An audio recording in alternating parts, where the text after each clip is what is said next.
Om Shanti. Om Shanti. Om Shanti. Those sitting at the back, you don't like to come in the front? I don't know who is sitting in the back. Can't see you. There's so much space in the front. Now, no mobile should be working at this time. Please switch off or put in silence mode.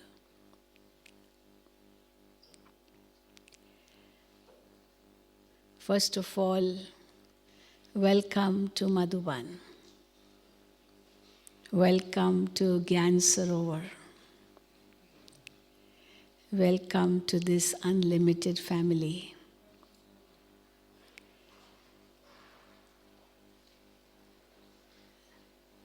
Today, I'm going to speak on the topic, being a true Brahmin. So when the word true is said, it definitely means there must be something false too, no? Otherwise, why should it be true? So there is also false compared to true. So to understand the meaning of being a true Brahmin, we have to also understand what is this false Brahmin. So false Brahmin means in Bharat we have many castes, and mainly there are the 4 castes: the Brahmin caste, the Kshatriya, the warrior caste, the Vaishya, the merchant caste, and the Shudra, the workers' caste. So the Brahmins, because this is according to the scriptures, and this actually must have started from Copper Age onwards.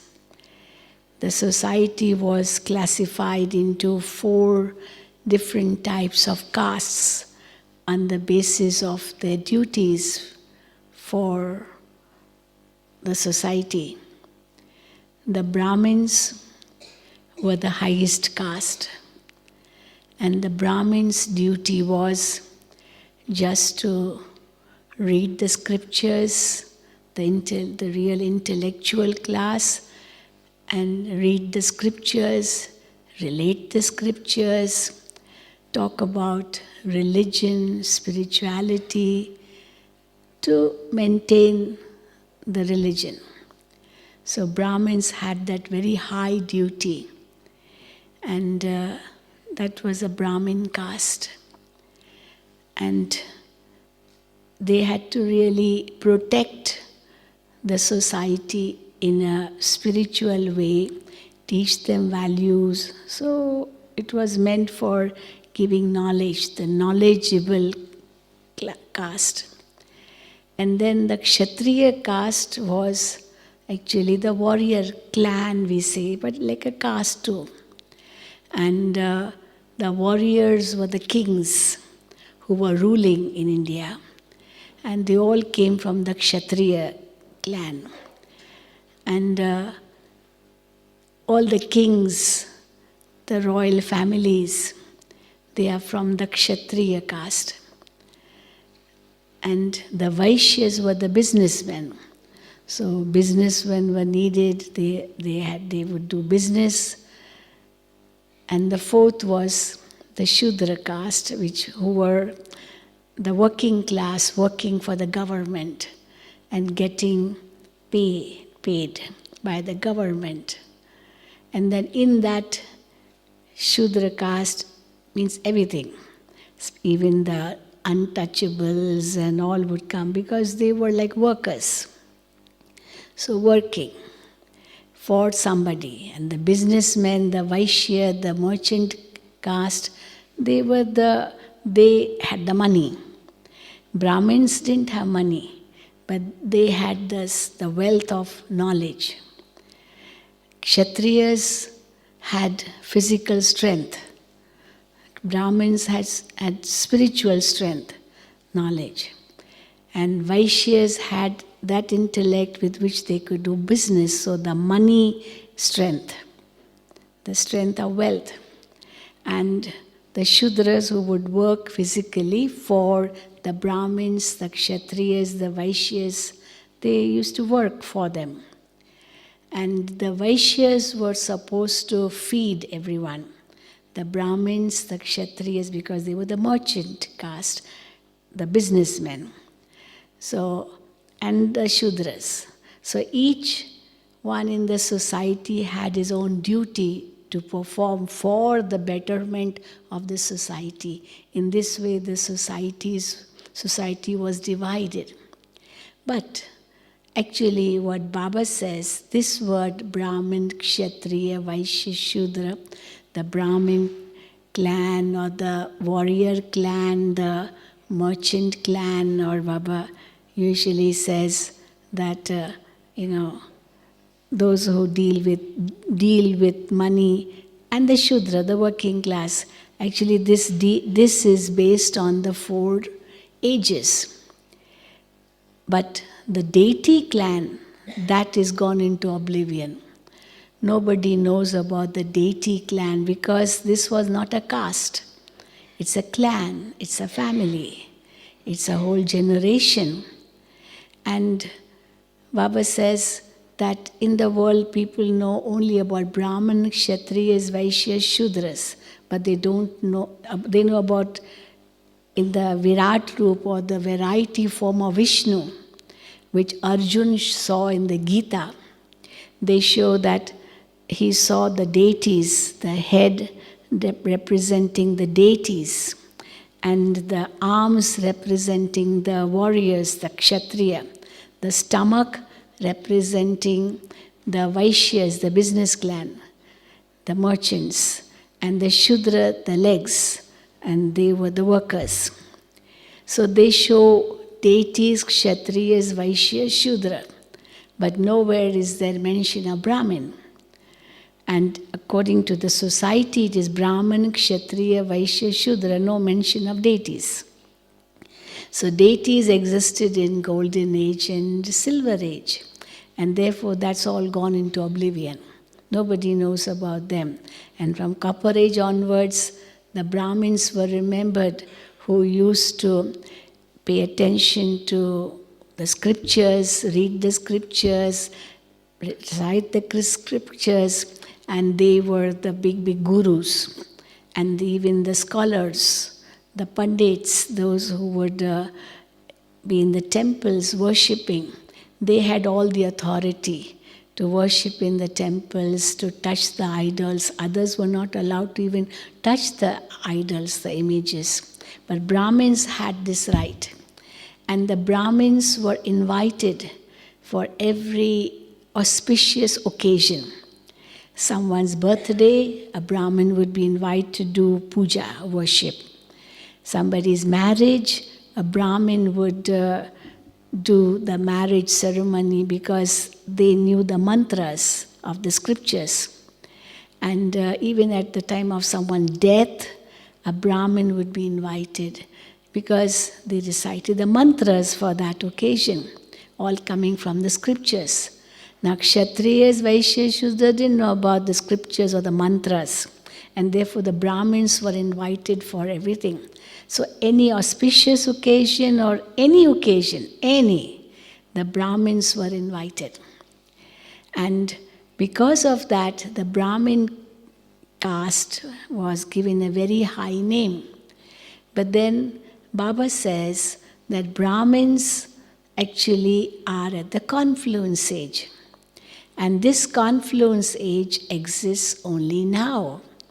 And at this time, you become the true Brahmins, because the Lokik Brahmins in Bharat, we have these castes and we have the Lokik Brahmins. But if you ask them, how were you created? They will say, we are the mouth-born progeny of Brahma. Because that's what they believe, that when God created the earth, created the world, then first he created Brahma. And through Brahma, the world was created. The creation came through Brahma.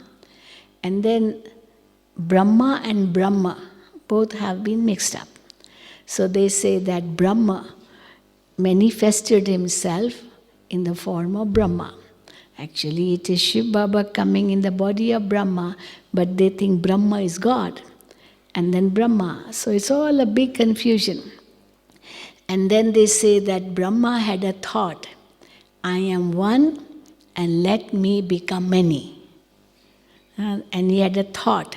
And through that thought, then how the progeny were born through his mouth, and then this world was created. That means there was population in this world. Now we know it can never happen in this way that somebody can come out of someone's mouth. Can anyone come out of anyone's mouth like that? Or can someone just have a thought and just through that thought the whole world is created? Can it be like that? Well, every religion has their own way of, their own concepts of how this world was created. For example, in Christianity, we know that God had a thought, let me create, and then he created the 5 elements. Every day he created one element, and on the 6th day he created a human being, and on the 7th day he took rest, Sabbath day.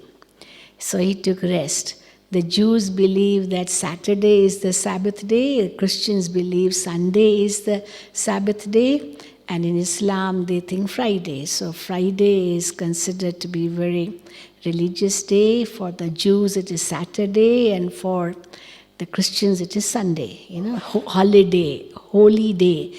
It has come from the word holy day, but that holy day has changed into holiday. Actually, that's the right word.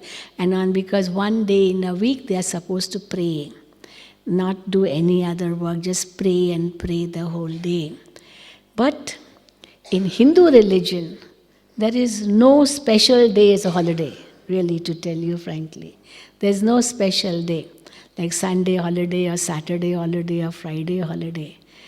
Every day is a working day, and every day is a day to rejoice. Every day is a holiday. Every day is a holiday in the sense in golden age. What will there be? Will there be working days and 1 or 2 days holiday, Saturday, Sunday? What do you think in golden age?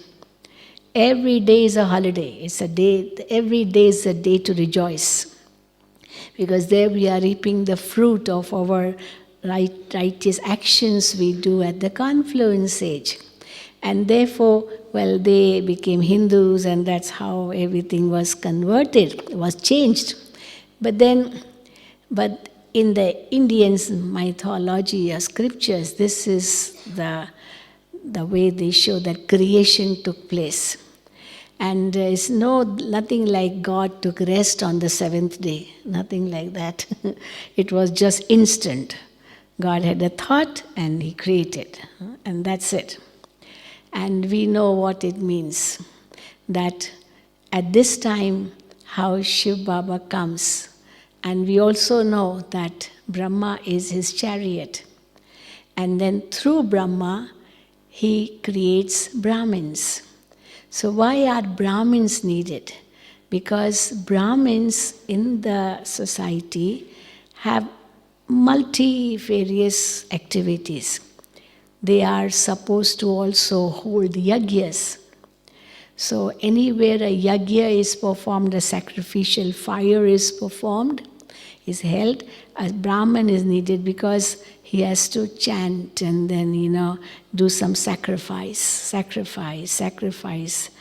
And usually when the yagya is held or created or it's made, the sacrifice which they give is 3 things. One is, it is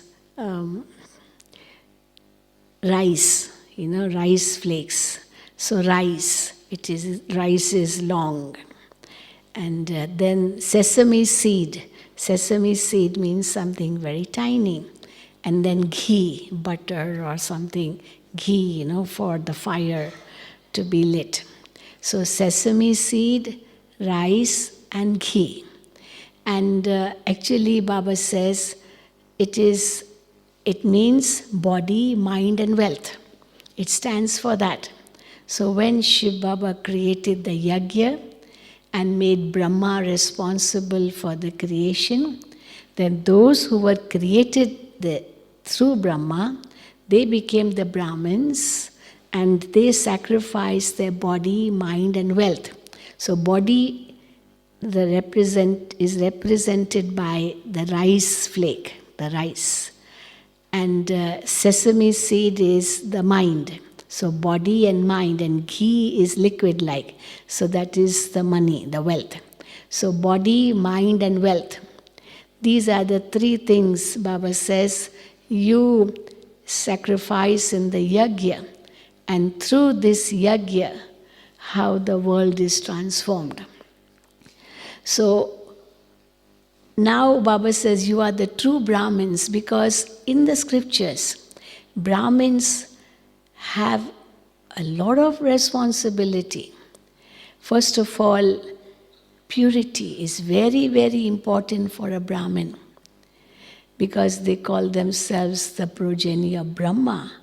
And from the word Brahma, actually the original word could be Brahma, the Brahma element, but they mix up between Brahma and Shiva, all mixed up. So they say Brahma, and then Brahma, and then they say Brahmacharya. So this word Brahma has many meanings. First of all, it is Brahmacharya. Brahmacharya doesn't mean only celibacy. It is much more than just celibacy. Brahmacharya, charya comes from the word acharan, which means the activity, the deeds of Brahma, but not Brahma. Brahma is only element, so it's Brahma. So whatever Brahma did, those who follow what Brahma did, they become the Brahmins. But what did Brahma do? So he had Brahmacharya. Brahmacharya means the activities of Brahma. Now what are the activities of Brahma? So at the confluence we children know that whatever Brahma Baba did, we as his children have to follow what Brahma did. And therefore we talk about 10 steps of Brahma, 20 steps of Brahma. We have to follow in Brahma's footsteps. Follow the Father, we say. But when it says remember the Father, then we say it's Shiv Baba whom we have to remember. But to follow the Father means follow Brahma Baba in the corporeal world, because Brahma Baba lived in the corporeal world. But Brahma Baba says you don't have to remember me, you have to remember Shiv Baba, but follow Brahma Baba. And therefore the word Brahma is connected with many other words. Brahmacharya. So every Brahmin is supposed to observe Brahmacharya, or purity. Purity of thoughts, words and actions, as Brahma had. And therefore Brahmacharya, the activities of Brahma, that is purity in thoughts, words and actions. So that means complete abstinence from any vice, any lust, anger, greed, attachment, ego, jealousy, hatred, all these vices. So total abstinence from these vices. That's what Brahma was, and his children do the same. And therefore a Brahmin is supposed to observe Brahmacharya. But in the Kali Yugi world, in spite of being scholars, reading the scriptures, calling themselves big gurus, they are supposed to observe Brahmacharya. But not all, because especially the scholars, they are family men. They are pandits, what Baba says, no, pandits or the pujaris, those who worship in the temples. So they're all family men, and they lead a life of vices. They bear children, they have everything. And therefore they never really observe Brahmacharya. But then yes, when Brahmins did not observe brahmacharya to that extent, then the sannyas religion started. Shankaracharya came and started the sannyas religion. And when Shankaracharya came, and he spoke about renouncing everything in order to become a recluse, leave the world and be away from any responsibilities. So not even the responsibility of a Brahmin. And therefore Baba says sannyasis are not supposed to hold marriages, or they're not supposed to really do all the worldly activities of Lokik life. They are just meant to live in the forest and just renounce and just remember Brahma. That's all. They call themselves Aham Brahmasmi. I am Brahma. I am Shiva, Shivoham. I am Shiva, I am Brahma. And that's all, just connected with Brahma so that they can go and merge in the Brahma element. And total recluses, no connection at all with the world. But Brahmins who were supposed to lead a celibate life, that they did not. And therefore this purity came to the sannyasis.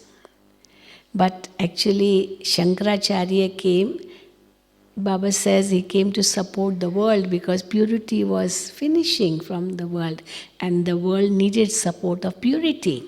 And therefore the sannyasis came. But then Brahmins became just a clan, that's all. And they consider themselves to be big scholars. And then of course a Brahmin is supposed to observe celibacy. So they did not, and therefore Baba says that they are not the true Brahmins because they don't observe celibacy. They don't observe purity.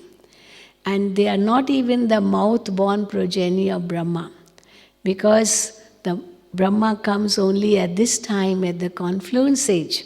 And Shiv Baba gives knowledge to the mouth of Brahma. And those who hear this knowledge and take a spiritual birth through the knowledge, they become the true Brahmins. It's the mouth-born progeny of Brahma. And then there's also the concept of thought-born Brahmins. Brahma had a thought, and through that thought, the world was created. So Baba often says that those who took knowledge directly from Shiv Baba through the mouth of Brahma directly, they are like the mouth-born progeny, mouth-born Brahmins. But then Brahma had the thought that so many children will come, so many children will come. You hear in the Murlis, don't you? Baba saying, because when Baba used to speak the Murli in the history hall in Pandav Bhavan, the permanent residents of Madhuban were not many, just 15, 20, that's all, and 15, 20 just in a few lines sitting in the front. And but when Baba used to speak the Murli, he used to speak, in such a powerful way, as if he was speaking to thousands.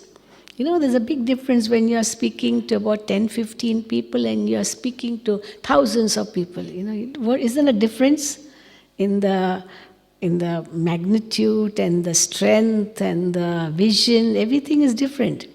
So although there were 15, 20 people of Baba's children sitting in front, because not always groups would come to Madhuban. And even if they would come, they wouldn't come in big numbers because there wasn't much accommodation too in Madhuban. And therefore, Baba would be speaking every day and mostly to the permanent residents who were living in Madhuban. But Baba would speak in such a way as if he was addressing to so many, because Baba never used the mic. Never. Baba never used the mic. Only in the last days, a few years only, when the tape recorders were invented. Before there were no tape recorders. I remember Karuna Bhai sharing his experience. He came in 1960 to Baba. And when he saw that Baba is speaking so powerfully and there's no mic, just speaking without any mic. So he felt that there should be a mic, because he he knew all about this technology, and Madhuban, not anybody knew. So he got a tape recorder. That time there was a big tape recorder, like a spool, just like we had these big CDs. So in that form there was this spools and a big, big tape recorder. And a microphone was placed in front of Baba. Baba said, no, this is you don't use a microphone in a school. In a school, the children have direct contact with the teacher without any microphone. And Baba doesn't want. But they said, no, Baba, it is not for magnifying the sound, it is for recording. So Baba was he was attracted towards what? Recording means what will happen, what will take place.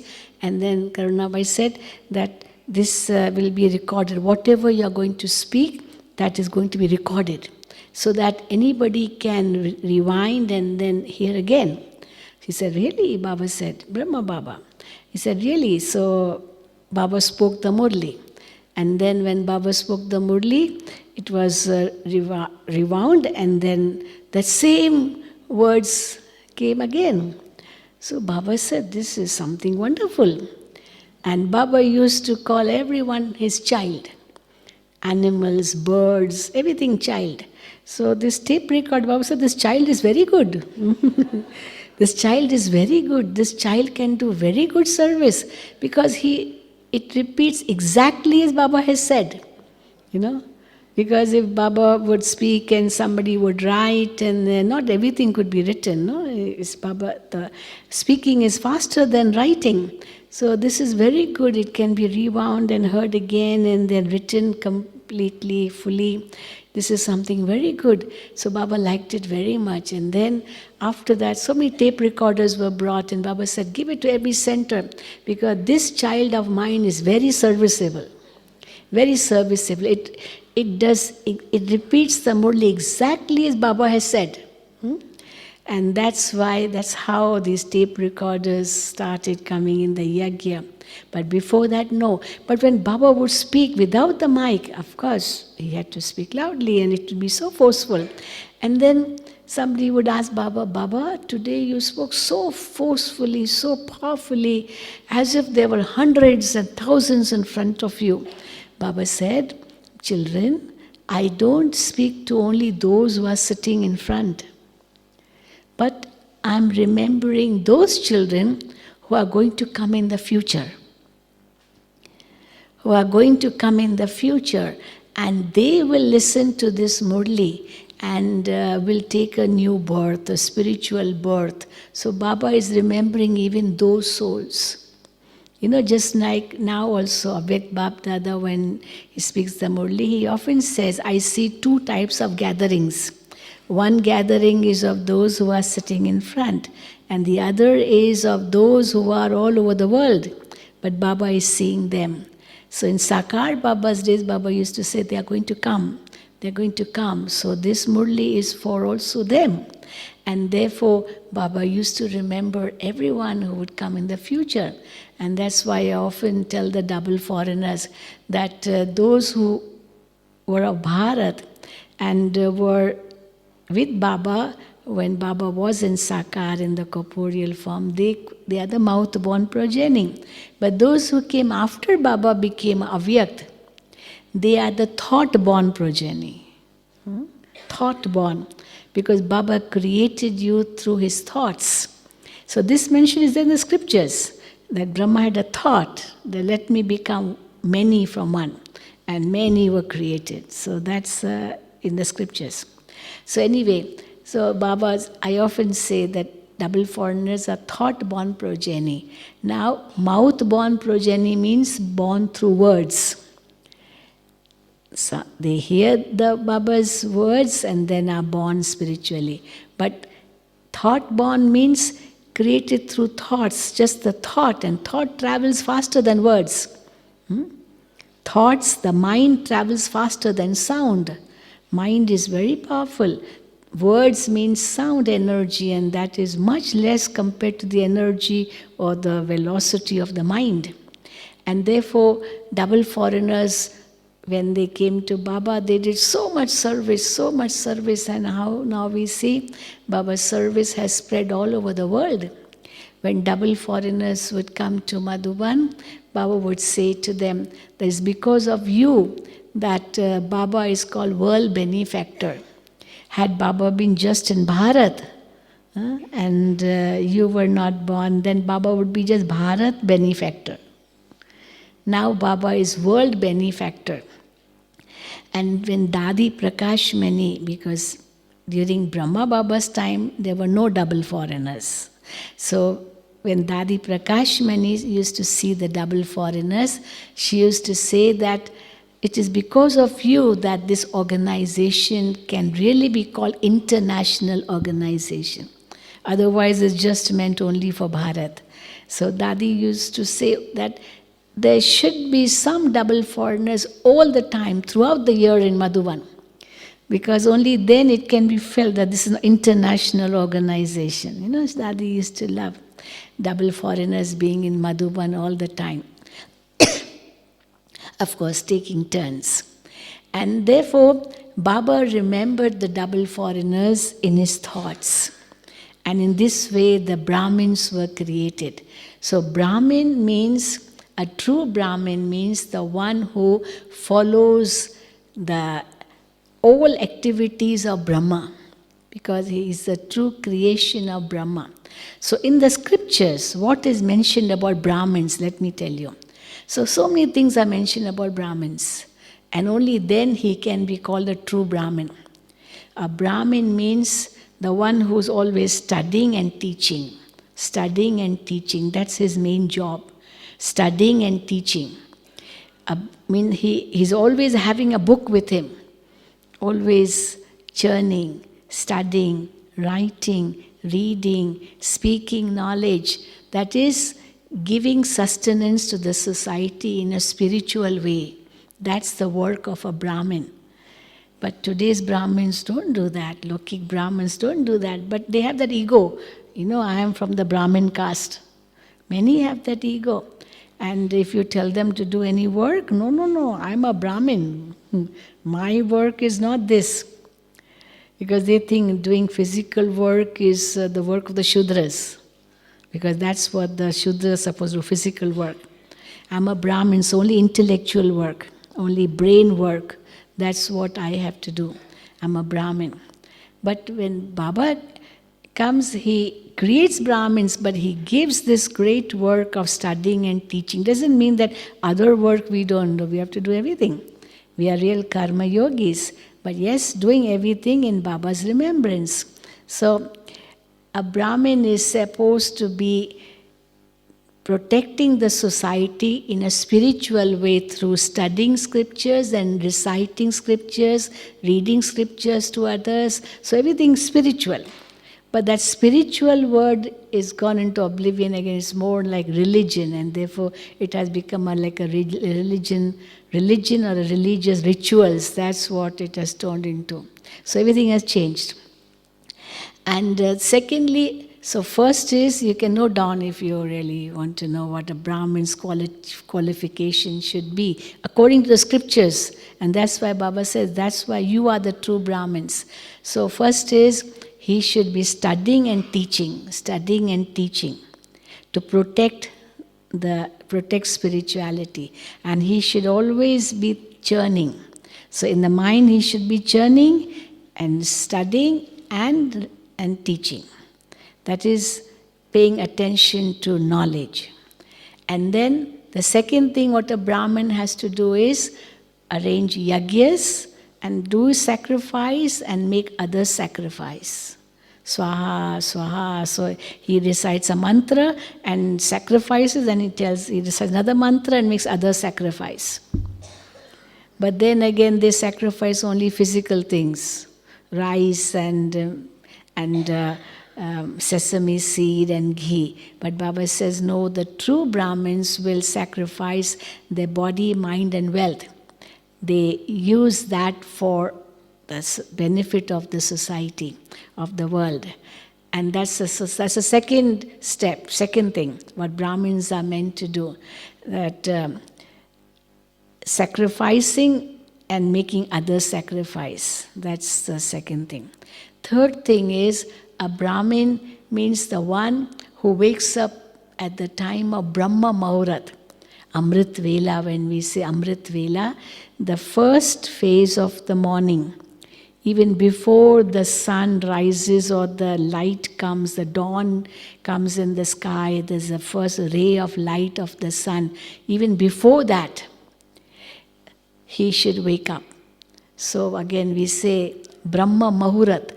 The Muhurat means at the time when Brahma is visualized or the Brahma is experienced, because before the sun really rises, there's a red light in the sky, So the red light, and that is the first rays which we receive. They are very good for the eyes also. So early morning sun, if you can take in your eyes then that's very good for the eyes too, they say. So Brahma Muhurat, and therefore we say Brahma element is red. When you have the rainbow, you have these 7 colors. The first color is violet. In school we used to learn about the 7 colors of the rainbow. We call it Vibgyor. Violet, indigo, blue, green, yellow, orange, red. You know about it? You all also must be studying in your school. So the lowest color is violet and the highest color is red. So infrared rays are very useful in destroying all the germs and everything. Therefore they use infrared rays. And ultraviolet rays are very harmful. But infrared rays are very good. So they are helpful in destroying the impurity. And therefore Baba says that's the Brahma Muhurat. The first rays coming from the Brahma element. So we wake up early in the morning to experience the sunrise, before the sunrise also. And that's the morning hours. Therefore Baba says 3 to 5 a.m. That is the period of Brahma Muhurat. When the whole world is sleeping or others are sleeping, Brahmins wake up. The meaning of a true yogi. A true yogi or a true Brahmin wakes up before sunrise. And he's a true yogi. We differentiate who's a yogi, who wakes up at 3 o'clock, 4 o'clock and does meditation. He's a yogi. And if he wakes up after that, after 5, then he's a bhagat, a devotee. Even devotees wake up at 5 o'clock. And after 5 o'clock you will see temple bells ringing. At 5 in the morning, temple bells ring, because the devotees wake up and go early in the morning to worship. So those who wake up at 5, they are like bhagats, devotees. So yogi, bhagat, then those who wake up at 6, we call them rogi. Rogi means diseased. Those who are very sick, they also wake up by 6 o'clock at least. Yogis wake up at 4 o'clock or even before 4. If you wake up before 4, it's called Mahayogi. Great yogi. So yogi is okay 4 o'clock, then devotees 5 o'clock. But if you wake up at 6 o'clock, then it is called bhogi. Because those who indulge in lust and all that night, even they have to wake up at least by 6, no? Because our mothers have to cook for the children, their children go to school at 7, so they have to wake up at 6 o'clock. And those, so they are the bhogis, or 6 o'clock is bhogis. But those who wake up after 6, they are rogis. Because very sick people, they can't wake up early, too much pain in the body. So when the sun has risen up quite high, then only they wake up, just because they have cramps and this and that and all that. So they are called rogis, diseased people. And those who wake up after that, they are called maharogis, mahabhogis. all greatness in those negative things. So, but nowadays no Brahmin, Lokik Brahmins ever wake up at that time. They all wake up after 6. Nobody does his worship even at 4 o'clock or something. Nothing, no meditation, nothing. They're all like family people and they are dealing in only Lokik things. So Baba says, you are the true Brahmins because you all wake up at Amrit Vela. Brahma Muhurat. So Brahmin means the one who wakes up at Brahma Muhurat. So understanding through Brahma. So Brahma or Brahma, the original before even the sunrise. And then a Brahmin is the one who, so first was Brahmacharya, second is Brahma Muhurat, third is Brahma Gyan, means the knowledge of the Brahma. The knowledge which Brahma had, but they say Brahma, it's actually Brahma. So the knowledge which Brahma had, that the one who has is a true Brahmin. So Brahma Gyan, knowledge of the Brahma, knowledge of a home, knowledge of the 3 aspects of time, knowledge of soul, knowledge of Supreme Soul, knowledge of God's creation, so knowledge of karma, all that comes under Brahma Gyan, spiritual knowledge, what we say. And then the 4th word is Brahma Bhojan. They say Brahma Bhoj. Brahma Bhojan, the food which Brahma ate. So which is the food which Brahma ate? Of course, non-vegetarian food excluded, all other food excluded. So the pure food, pure vegetarian food, okay, but that also cooked in God's remembrance and offered to God. Not just cooked, not just vegetarian, but cooked in God's remembrance and then offered to God, then that becomes the real offering given by God to us to eat. The Gita says that if you have meals in front of you and if you don't remember God before eating the meals, you are a thief. You are a thief. Why? Why you are a thief? Who's a thief? The one who steals, no? Supposing I just go somewhere and steal it, I don't ask the owner, can I have it? Well, if you want it, you can ask and take. But if you just take it away without asking the owner, without requesting the owner, then it's definitely stealing. So the one who eats without first offering to God is a thief.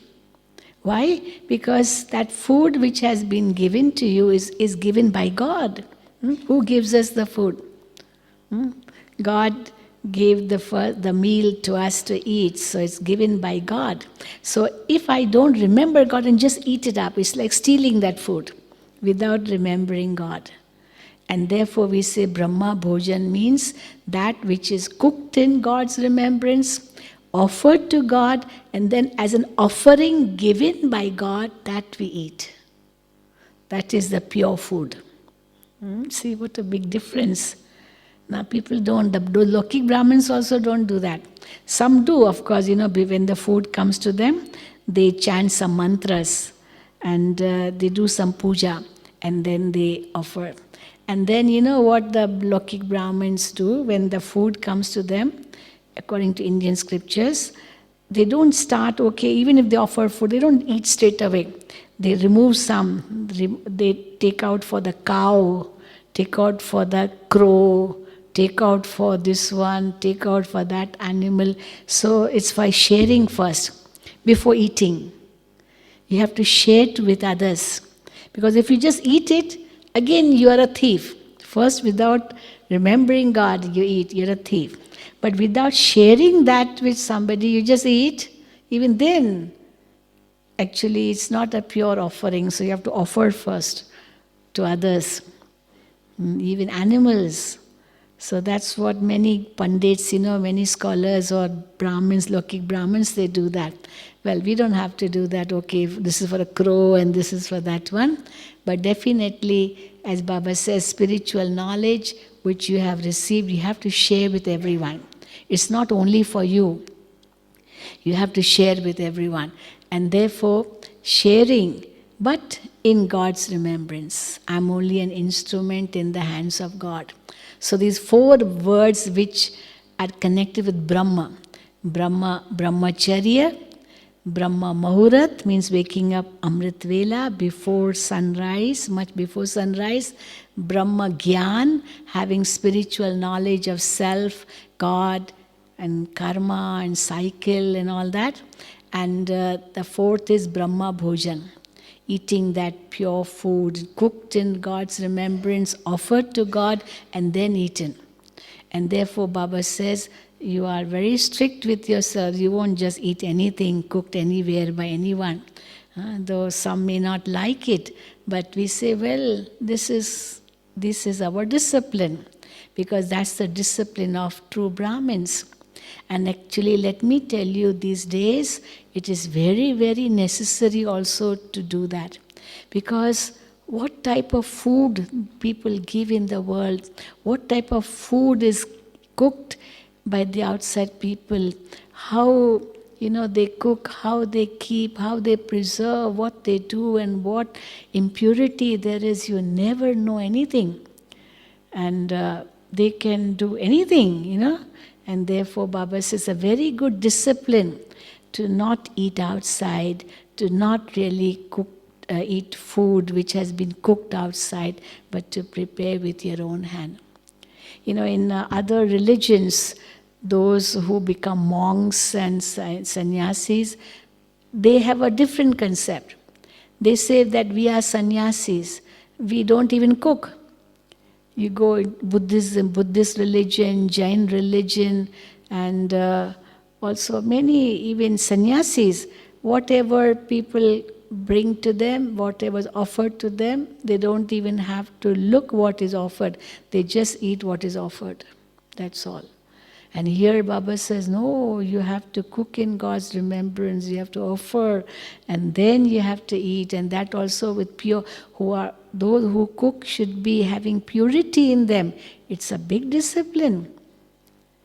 And that's a discipline which Shiv Baba has taught through Brahma Baba at this confluence age, because food affects our mind. Food affects so many things. Just as mind affects all this, but even food affects our mind. And therefore we have to be very, very careful to be really called true Brahmins. And these are the 4 main things. And then more than that, the other things, that a true Brahmin is supposed to be protecting others. Now, protecting others means what? In what way? We can't protect anybody. Physically, it's impossible to protect. No? Can we protect physically anybody? Can we really? We can't even protect our own life. When somebody has to leave the body, he can't say, no, I'm not going to die. He has to leave the body. So it's not a question of physical protection at all, but actually it is a spiritual protection. That we have to help souls to be spiritually uplifted. That's the work of a true Brahmin. And today, in today's Murli, Baba spoke so many things about a true Brahmin. Baba said that the ornaments or the adornments shown in the hands of Vishnu, they don't belong to Vishnu really. In Golden Age, no deity has these 4 adornments.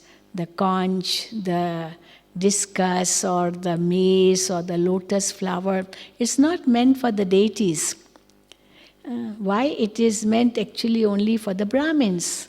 But Brahmins are sometimes weak. They cannot hold these 4 ornaments, and therefore they fall off from their hands, and that's why they are shown in the hands of Vishnu, who's a perfect form. And therefore, Baba says in Golden Age they don't exist. It's here at the confluence age. The conch, first of all we have the conch, and then we have the discus, and then the mace, and this side the lotus. So actually all these stand for the 4 subjects. The discus, shown in the hands of Vishnu or Krishna, they show. Actually, it stands for churning knowledge, for spinning the knowledge of the three aspects of time in the mind. And then they say that with this discuss, Krishna or Vishnu, as they show how killed the devils, he chopped off their heads. So no head will be chopped off by just spinning the discus like that. But actually it is chopping off the heads of the vices. And therefore Baba says, if you are spinning knowledge in your intellect, then you can destroy the vices which are in the mind.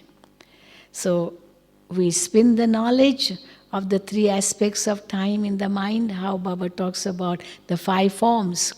How I am a soul in the soul world is a point of light. I become a deity, I become worship worthy, I'm a Brahmin now, I become an angel, and then I become a point of light again. So I am churning about the 5 forms of the soul in the cycle. So this is the spinning the discus.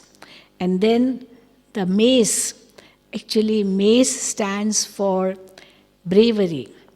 And again, there are 2 ways to understand the mace. One is mace, if the mace is down, it stands for victory. But if the mace is up here, on the shoulder, you must have seen Hanuman having a mace on his shoulder. Have you seen? So that stands for that he's going to war. Now he's going to fight against the enemy. But if it is down, it means he's already won. The battle is over and he has won. And therefore they show Vishnu with the mace down, not on the shoulder. That means it's a sign of victory. So victory over the vices. So after the discus has been spinned, the knowledge has been churned or inculcated and then shared and then inculcated, and then we gain victory over the vices. So that is the mace. And then how our life is like a lotus. So mace stands for yoga, because through yoga power we finish all the vices and become victorious. We finish all our sins and become victorious. And we finish our sinful actions and we are freed from also the punishment of Dharamraj and all that, and we are called victorious. And then the lotus flower, that is our 3rd subject, dharana. Inculcation of divine virtues, living in the world and living detached. So Baba said this is not for deities. In golden age there is no impurity. Here we have to live with the stock. Baba says you become the swans, but you have to live with the stalks. Those in the family, not all are having knowledge of what Baba gives. So we have to live with them in the family. We don't run away from the family. We are not sannyasis. We are not recluses who leave our hearth and home and then live alone. No, we have to live in a family. And in family, not all are alike. Each one is different. So understanding them, knowing them very well, knowing their sanskars, and still living loving and detached. This is the quality of a lotus flower. So that's what we Brahmins have to lead. We don't have to become sannyasis. Many people question us in India at least. They say, oh, you people are sannyasis. You are sannyasis, but then why are you, having such big homes and this and that? And we say, we are not sannyasis. Who said we are sannyasis? We say, then but you wear white clothes. So aren't you sannyasis? We say, no, white clothes doesn't mean that we are sannyasis. Because white clothes stand for definitely renunciation. It stands for purity, definitely. But this is our uniform. So we wear our uniform. Just like, the army people, the navy people, the Air Force, in the military, they have to wear a uniform. Sometimes they have to wear uniform all 24 hours. You go, in the north, near the border of India, the people, the military people, the army people, they have to have that army dress all the time, all 24 hours, because anytime they can be called. They even sleep with their shoes on. They don't even have to remove the shoes, because when they are called, they won't take time to wear the shoes or change their dress. No. I've been to the front. I've been to Leh Ladakh, very close to China border. I've been to Amritsar, very close to Pakistan border, and I've seen that how people there near the border, they have to be always on the alert, and they have to be always in uniform, because any time they can be called. So we also say that we are 24 hours on duty. This is our uniform, and we are 24 hours on duty. So it doesn't mean that we are sannyasis. We haven't renounced the world.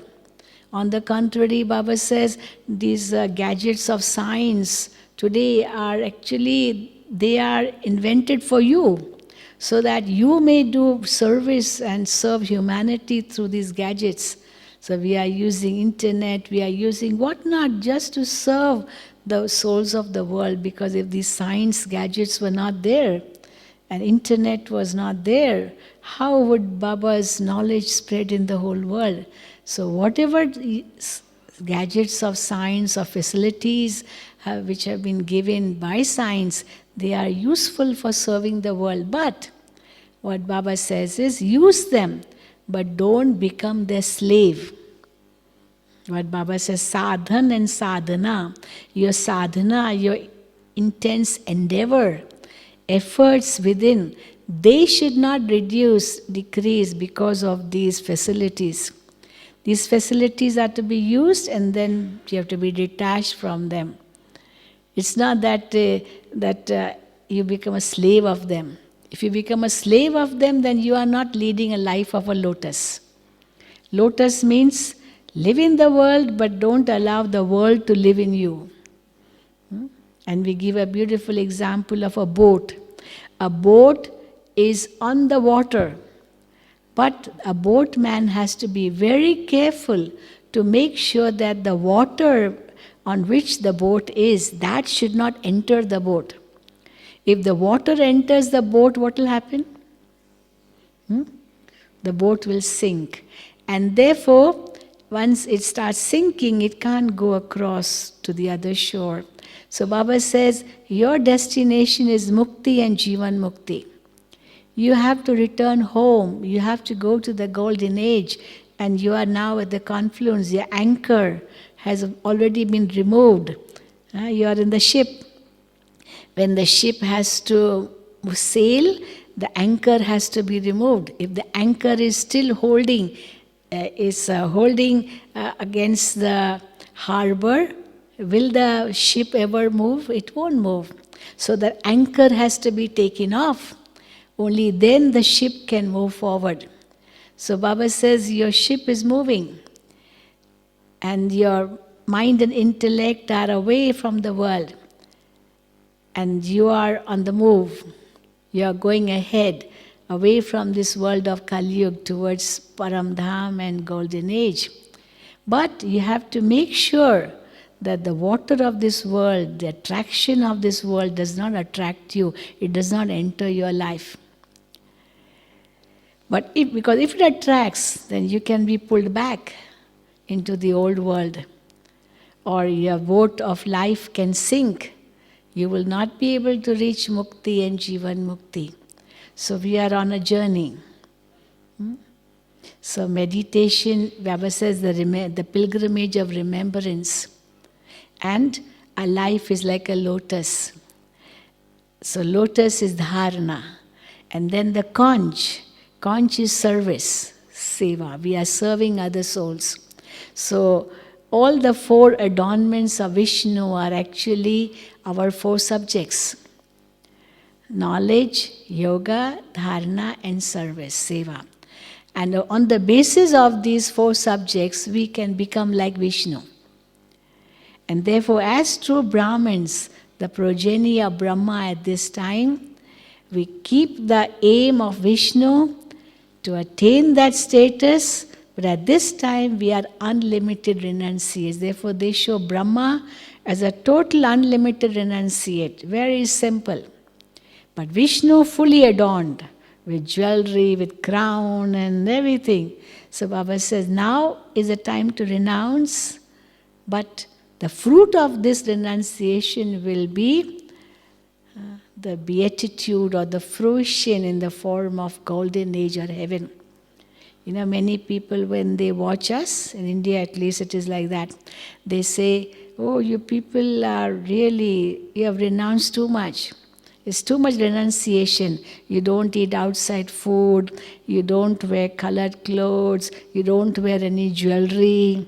You have renounced a lot. We can't do that. Well, we tell them, what have we renounced? What is so great if we have renounced? On the contrary, it is good. If we are wearing white clothes, it is so good, because if we wear white, we have to be so careful, and that it should not get dirty, it should not get stains. You have to be very careful so we can remain clean all the time. But those who wear black clothes, do they ever take a bath also? We don't know. Some don't even take a bath and they are stinking. And their clothes are stinking. God knows how many days they must have worn those clothes. And here Baba teaches us how to be fresh all the time, how to wear clean clothes all the time. Because even external cleanliness counts, not that it doesn't count. And therefore, it's good to wear white clothes. Then they say, but what about jewelry? Because people love jewelry here a lot. You don't have anything. We say it is good. There was one lady, she had a very, very big diamond, diamond ring. And she used to show everybody, I have a diamond ring. She would always show a hand like this to show her diamond, that she's very rich, has a big diamond. And one day a thief was attracted and he just cut off her finger and took away the diamond ring, cut off her finger. And the diamond ring was like stolen, but the finger also gone, diamond ring also gone. So what's the use of wearing a diamond ring if somebody cuts off your finger? Some people, they wear so much gold. Their earrings are full of gold and solid gold, very, very heavy. And if you see them after some years, they have a big hole in their ears.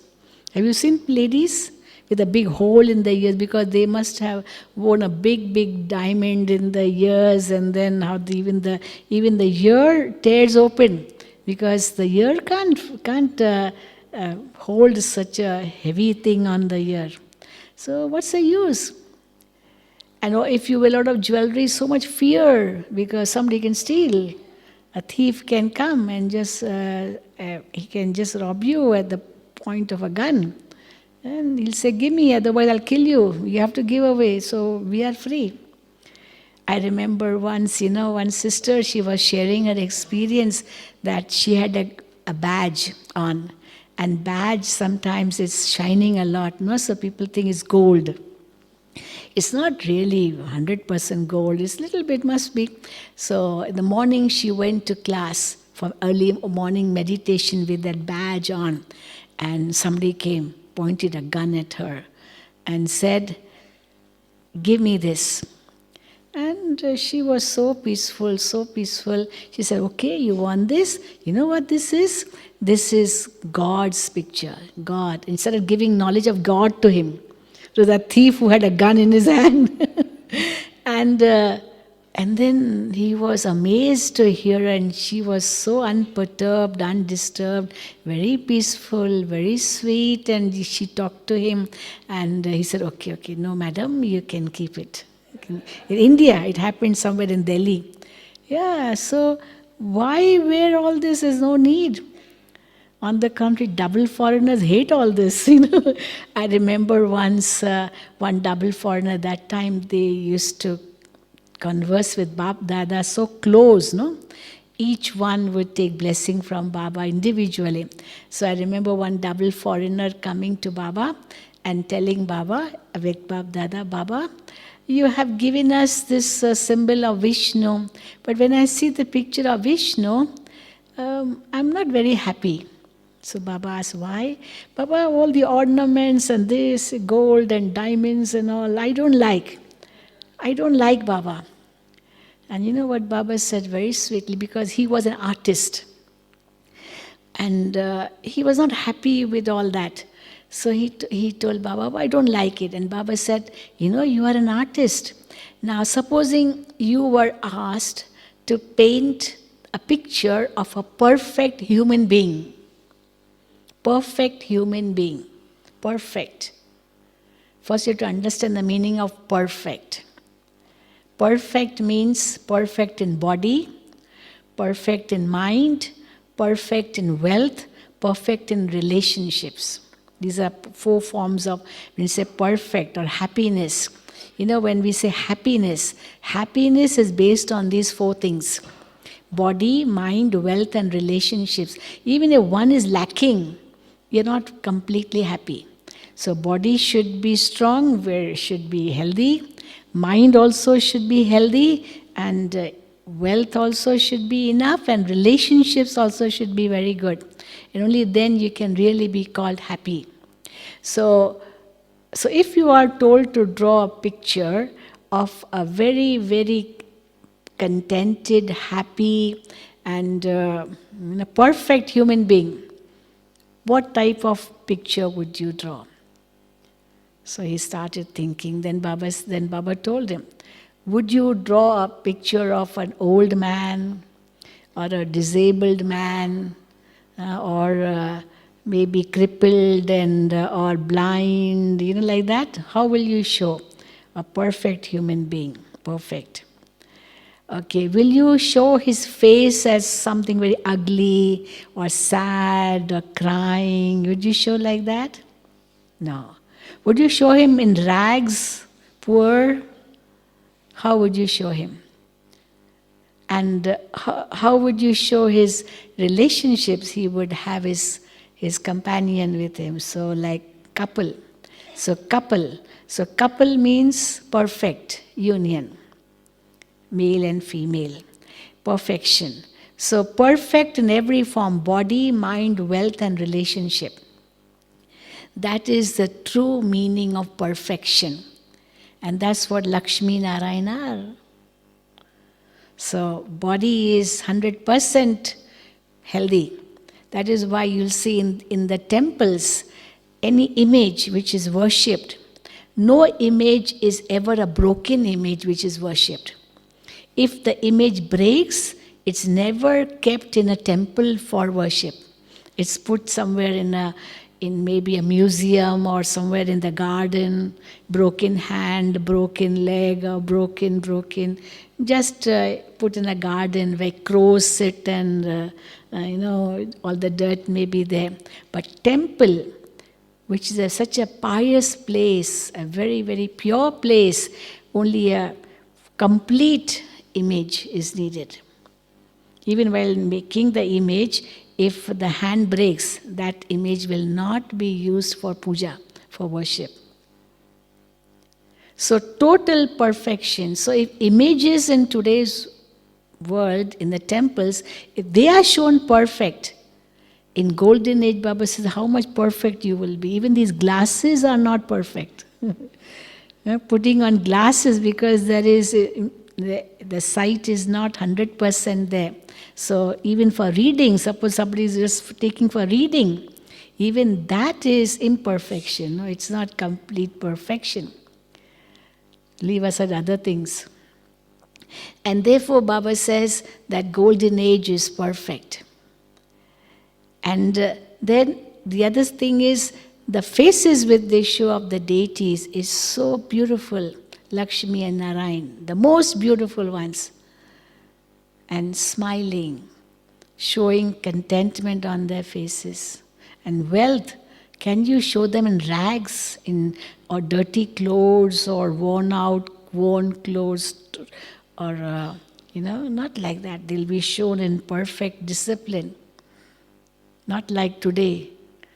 The richest of women, the way they wear clothes as if they don't have clothes. Shorts and this and that, the way they want to expose their body for what? And therefore, see, Baba has given us complete dress so that nobody's eyes also falls on you. Nobody's. We are shown in that form. So the same thing in golden age too.